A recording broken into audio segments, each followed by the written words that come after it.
Good morning. How's the devil are you doing this fine day? Me? Well, can I let you into a little secret just between us? Mrs. Demolition News is currently spending a few days with our eldest daughter and our three grandchildren. Just over a week ago, the new fishing season was declared officially open.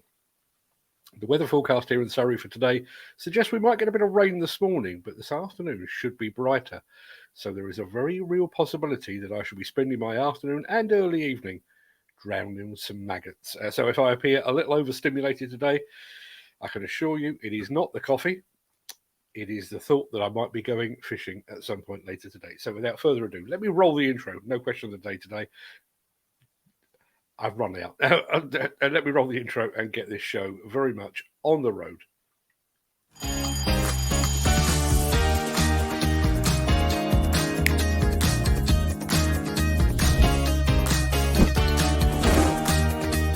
Welcome to the Breakfast Show. I'm your host, Mark Anthony.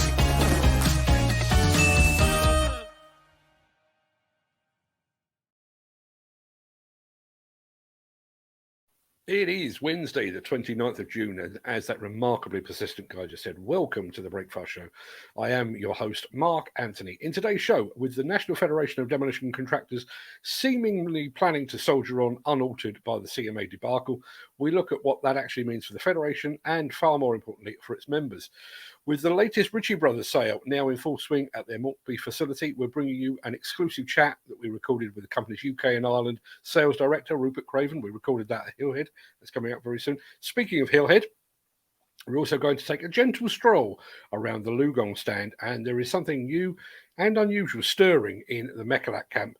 Now, if you read the description to today's show, you will know that we were hoping to be joined on the show by my construction collective colleague, Mr. Peter Haddock, fresh back from the United States. Sadly, I heard just moments before I hit the go live button that he won't be able to join us, so you'll just have to make do with my happy, smiling face. I can only apologise. We'll get to all of that in just a second. But first, let's see who among the rich and the shameless will be celebrating a birthday on this day of days. Happy birthday! And it's many happy returns to locomotion singer Lit Lever and to actor Gary Busey. Happy birthday also to Men at Work singer Colin Hay and to former Pussycat doll Nicole Scherzinger. Many happy returns to them, one and all.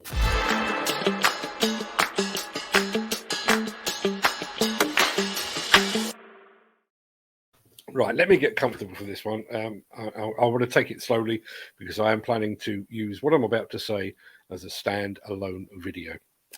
So, it appears that the National Federation of Demolition Contractors is planning to tough it out.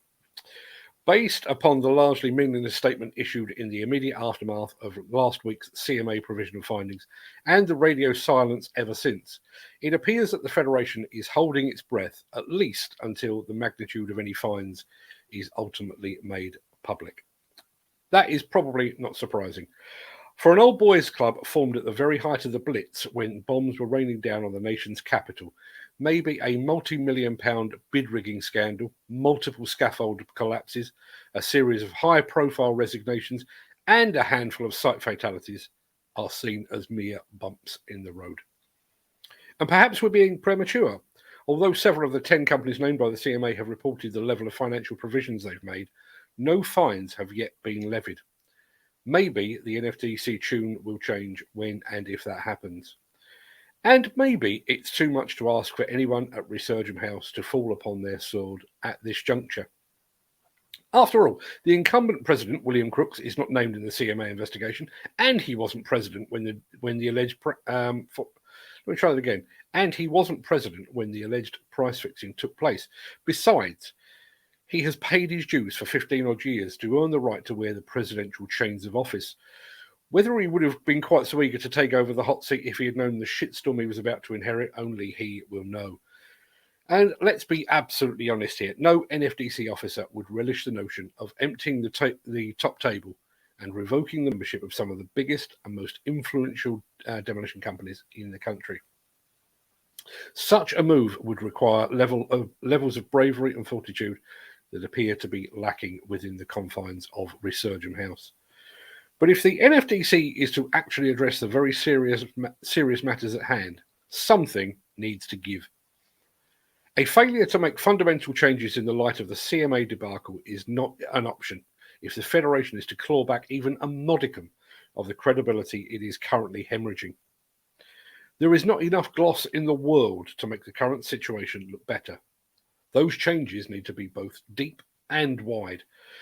As the saying goes, you can put lipstick on a pig, but it's still a pig. Cosmetic changes and weasel word statements will never disguise the fundamental and institutional failings that exist at the very, very highest level of the NFDC.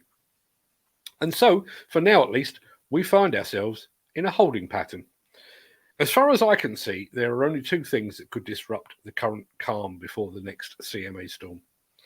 Firstly, the CITB, Build UK, or perhaps even the European Demolition Association or some other body could trigger a change should they attempt to distance themselves from the slowly unravelling revelations.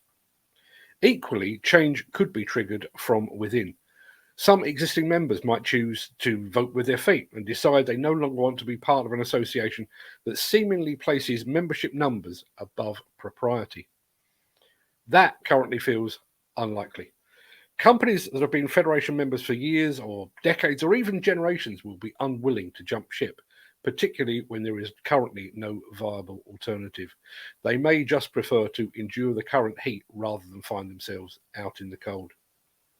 Or, to put it another way, as my dad would say, they might just wish to be on the inside of the tent pissing out rather than outside pissing in. But change is necessary, even if some will do their level best to ensure that it is not inevitable. There was a time when an NFDC membership was a badge of honour, a mark of distinction. All the while those involved in the bid rigging scandal remain within, the more that NFDC badge becomes a caution warning, a red flag to clients. That is entirely unfair. Let me try it again. That is entirely unfair to all those companies that have fought long and hard to become part of a federation and who have done so fairly and squarely. For the time being, at least, it appears that unfair is seen as a price worth paying to maintain the status quo. Now, just before we move on, you might recall that when the brown and sticky stuff actually hit the CMA fan late last week, I said that I'd reached out to Pagabo, the company that was in charge of a £1.1 billion demolition and land remediation framework. You might recall that all the demolition places on that framework were won by NFDC members, including several that have since been named in the CMA probe. Well, the Pagabo Managing Director, Jason Stapley, very kindly got back to me this morning, and while his response is pithy, to put it bluntly, it does make for very interesting reading. It reads, "Hi Mark, we are currently looking at this with legal and what our position is in line with procurement regulations. Regards, Jason."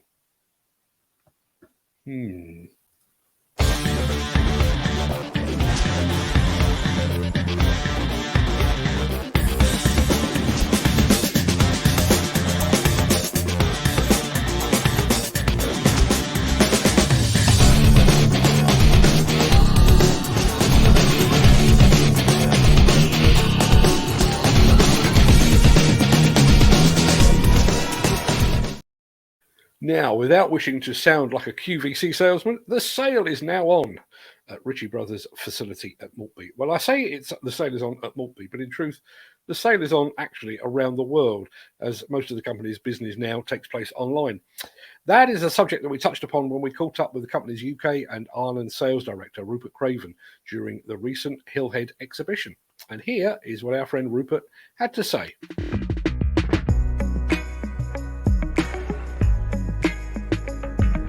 It's been fantastic, as you say, meeting together face to face, same with us, same with our customers, the whole of the market. I think it's been 4 years since we've been here. We were planning on coming here in 2020, but it was cancelled, so it's been a really good 3 days. I've always adored this show. It's great, it's a working show, everybody's coming to it, and I think it's been very well attended and nice to see people back out again. Lots to talk about in the industry, lots to talk about with Ritchie Brothers, so yeah, it's been a great show.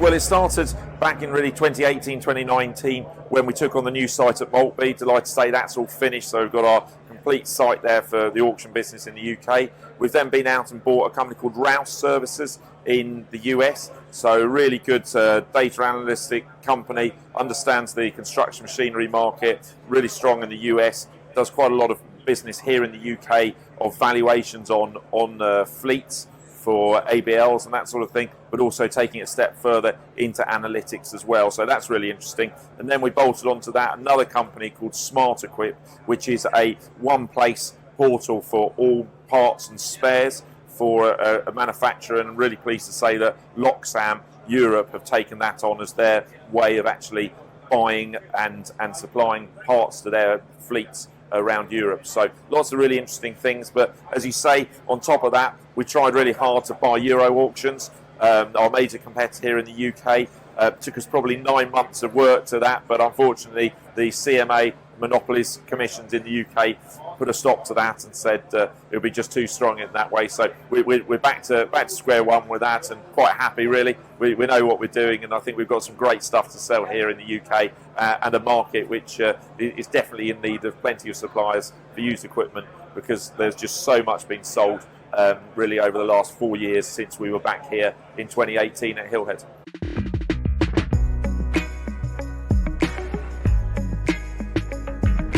Our registrations on auctions went up really massively through 2020 when COVID was on, and they've stayed really high from that. We still get the majority of our bidders are overseas from that, and we're now seeing 70% of the machines that we sell in the UK go predominantly to Europe. So really big interest on that, but our business is all online. That's where the buyers are, and I think that's how they want to trade and interact as far as buying machinery. But we still need to be out there seeing them and educating them and helping them of how to buy and sell machinery through Ritchie Brothers on both the auction and the marketplace as well, which is something we're talking about. Acquisitions. We bought Iron Planet back in 2016, and the marketplace is our reserve platform.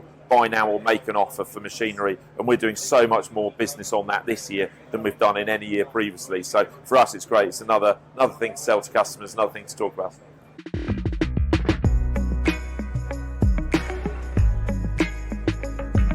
We're seeing that in pricing, going up or holding, right the way over the last few years from that. But it still affects us because our business is all about volume. We need the machinery to sell, and that only comes from one place, which is the new machinery pushing the whole things out. On top of that, I think utilisation of plant fleets around the UK in all industries, whether it's waste, demolition, civil engineering, rental, access, doesn't matter where it is on very, very high utilisation, and all those machines are out working.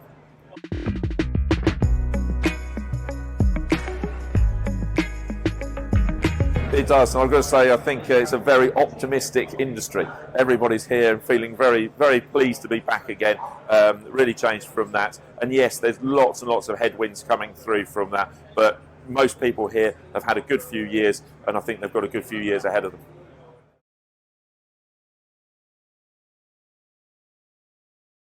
If you'd like to know more about the current Ritchie Brothers sale, or if you would like to bag yourself a potential bargain, then head on over to rbauction.co.uk right now, and we'll be back at Hillhead in just a minute or two. Now, you might recall if you were here yesterday, we were talking about, largely about theft, but we were also talking about GPS theft. Our friend LiuGong has just posted a link, the fact that there is a video now that talks about that, preventing GPS theft. Go and take a look at that where it resides, which is on the address that you can see there. I'm going to go and take a look after the show. I can't actually access it at the moment, and if it's of a suitable length and style, I'll actually bring it in and I'll run it for you on tomorrow's show. But go take a look at where, as I say, where it currently resides. Now, let's have a bit of this.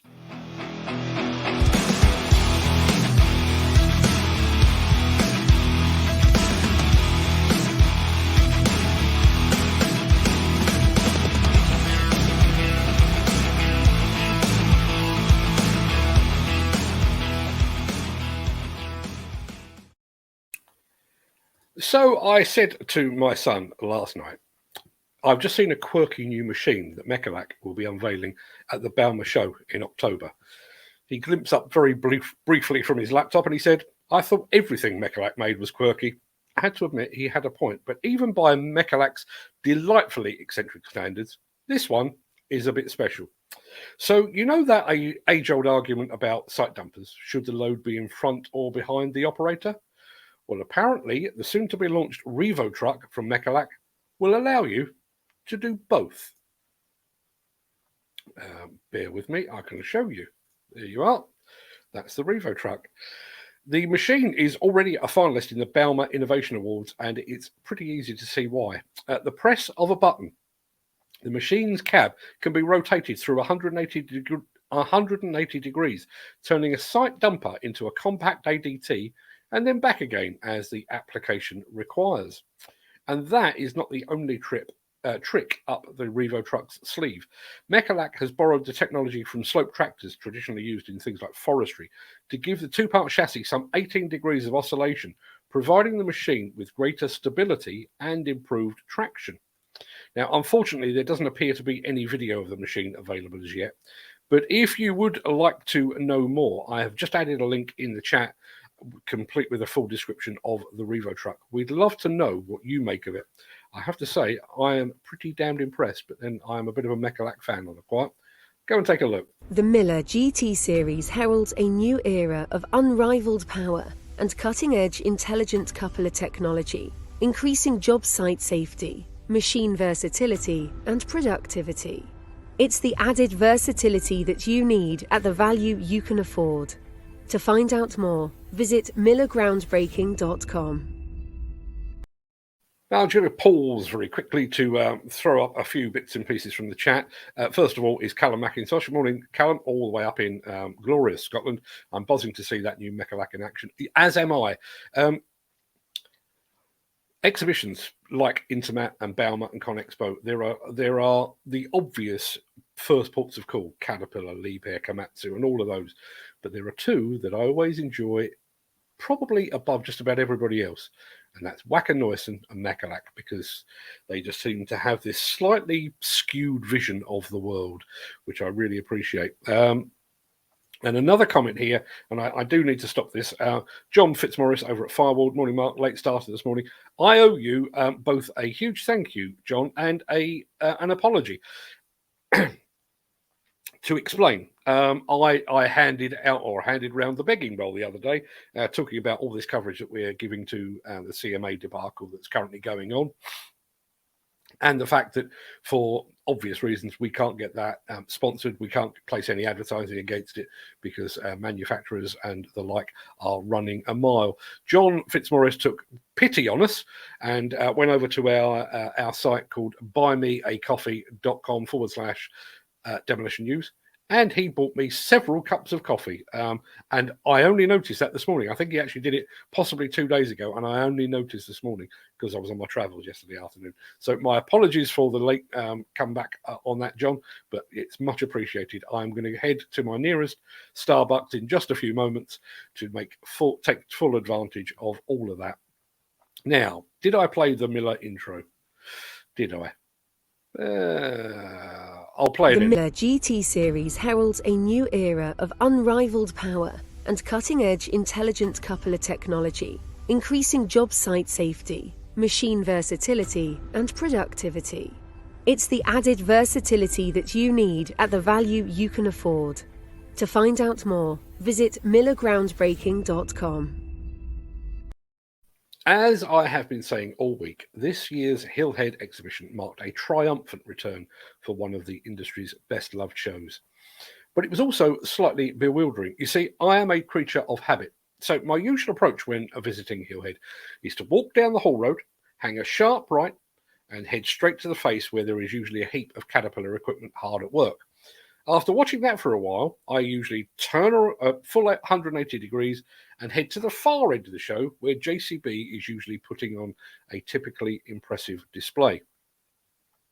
This year was different.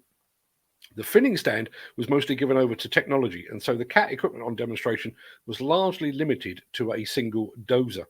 And in the area where JCB normally resides was another company entirely, and that company was LiuGong.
Yeah.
Just so you know, we shot that early one morning, literally just after the gates had opened. The LiuGong stand was way, way busier than that. Sorry to interrupt the guy with the funny glasses, but if you're enjoying this video, please hit the like button as it helps our channel.